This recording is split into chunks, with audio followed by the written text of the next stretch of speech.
I'm Melva Hips, and I was born into this church in a way, brought here as a child, a baby, by my mother. Grew up here, was married here, and raised my children here. I just love it very much and so glad to have all the support of the wonderful people who have come before me and hopefully will continue until the day I die. And you're still serving. I'm still serving. You've been serving for a long time. When I get to heaven, if she precedes me, which is no certainty, she will be handing me a plate and a fork and a knife. I love it, yes. Come on in, it's time to eat. That's right, that's right. That's exactly And right. she will have cooked it all herself, too. Love it, love it, love it, love it. That's a good one.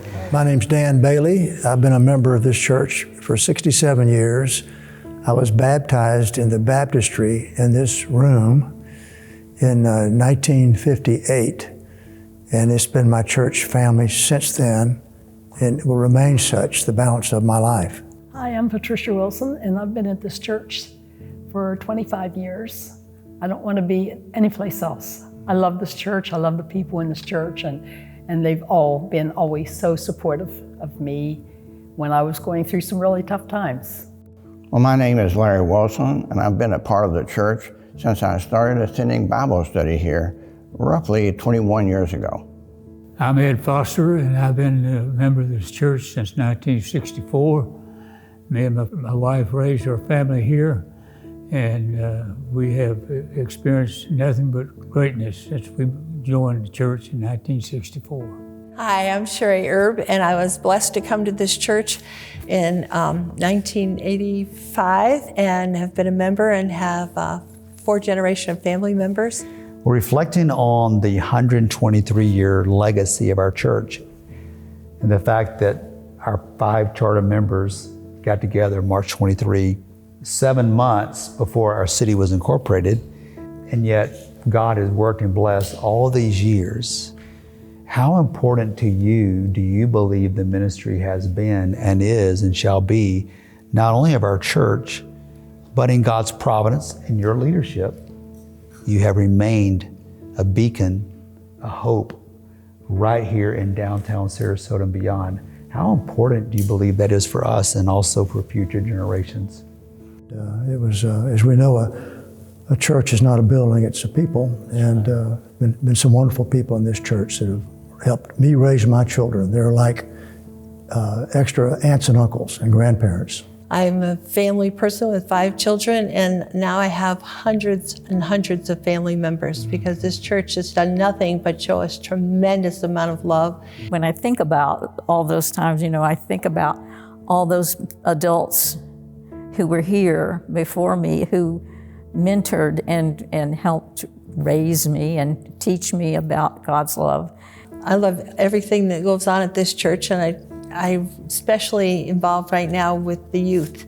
And to just see them grow together, as different as they may be, they are, because of the Lord, they're all growing closer, and the amount of baptisms we've had with young people is that just warms my heart. Having a visible presence downtown Sarasota, several people have already alluded to the fact, the downtown church, the big church downtown. I still remember when we first came here, we were going to Sunday school in a house behind this building. And then we built the new sanctuary in 62, 3, 4. And I remember the steeple going up. And it was the tallest structure in downtown Sarasota. You could see it from way out in Sarasota Bay. It was a beacon. And so it's not just the buildings, but it's also the foresight of our forefathers and foremothers to acquire the property that comprises our campus today. This is among the most densely populated areas in the county. There are tens, I would dare say hundreds of thousands of people, but certainly tens of thousands of people within an easy drive of this church. Here in a very visible way, this campus, I hope God chooses to allow this campus to be here for a very long time. It cannot do so without changes that Melva's referred to. There will be changes.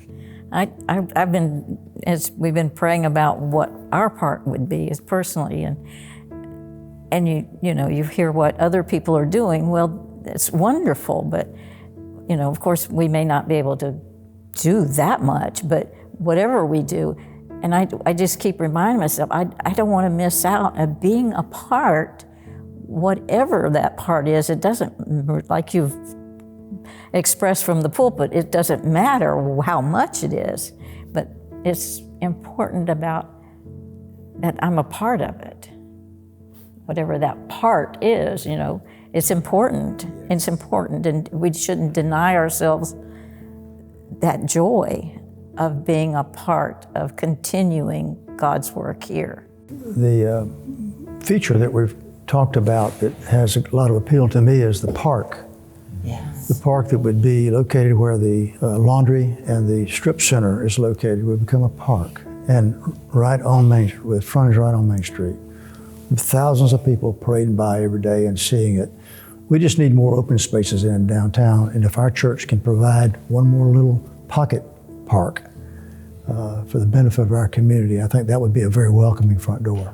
Talking about the welcoming center, a new welcoming front door, if you would. Not only the park, but part of the plans involve a beautiful area where people would first come into the church, well lit windows, place they can gather, they can congregate, they can greet each other before going into separate buildings. It not only ties two major buildings on campus together, but it creates a whole new space in what now is just a parking lot.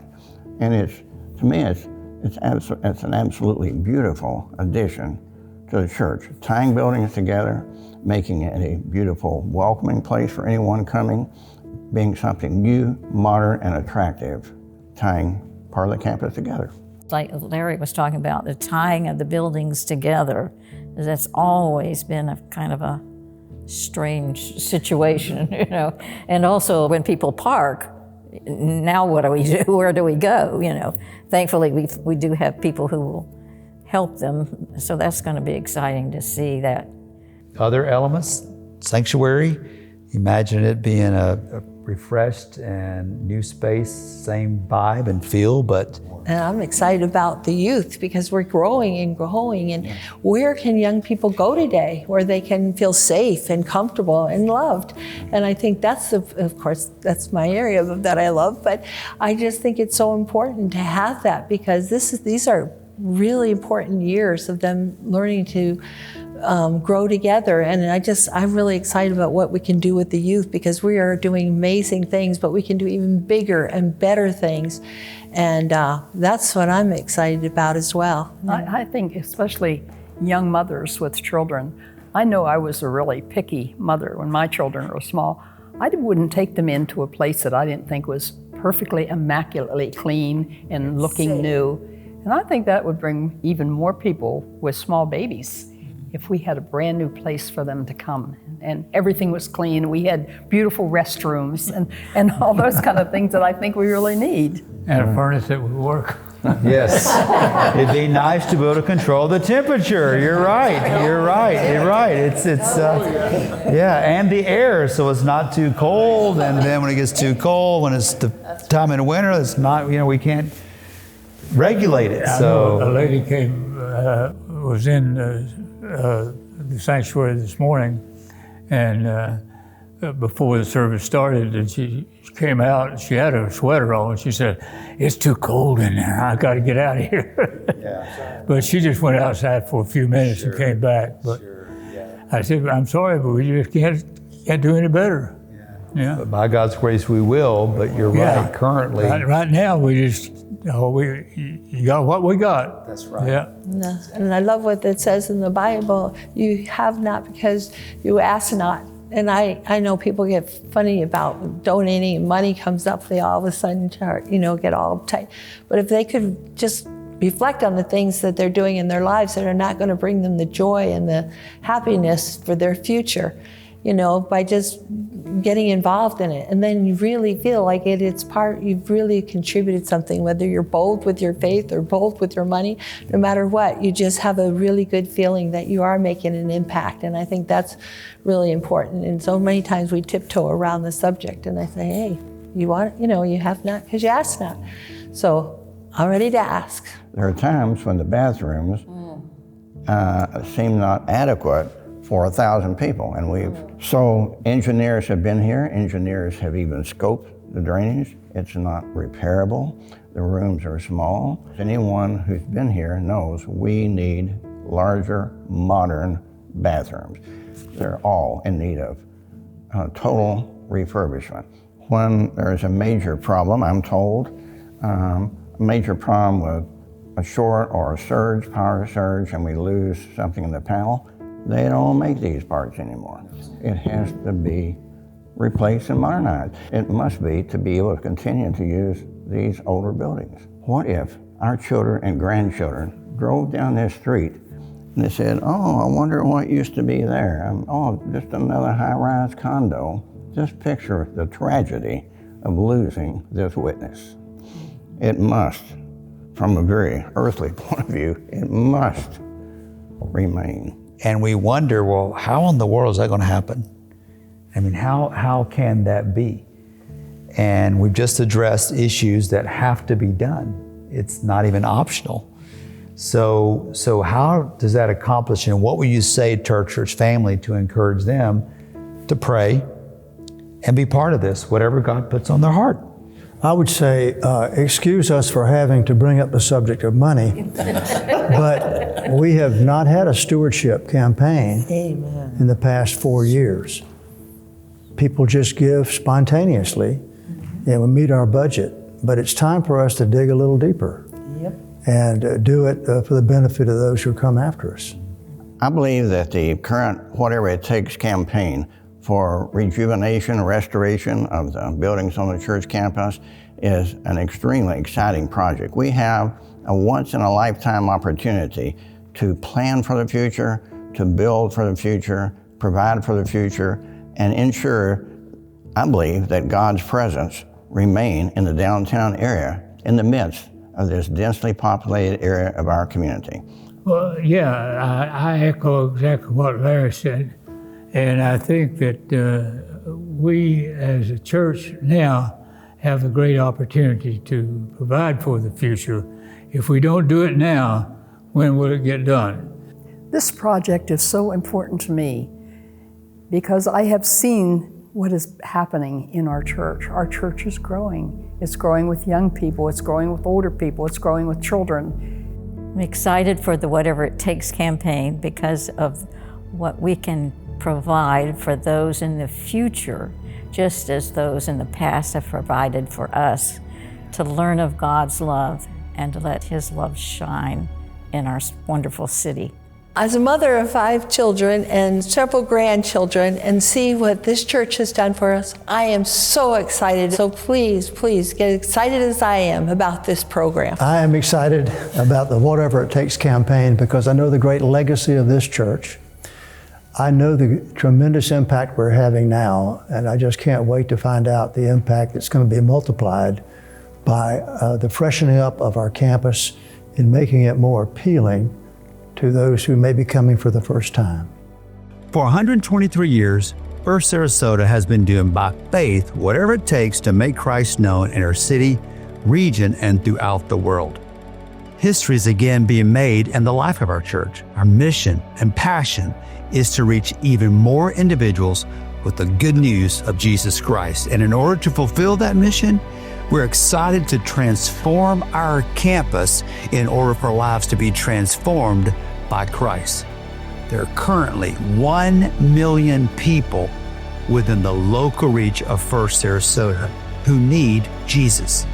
And our campus requires $37 million to prepare God's house to minister to them.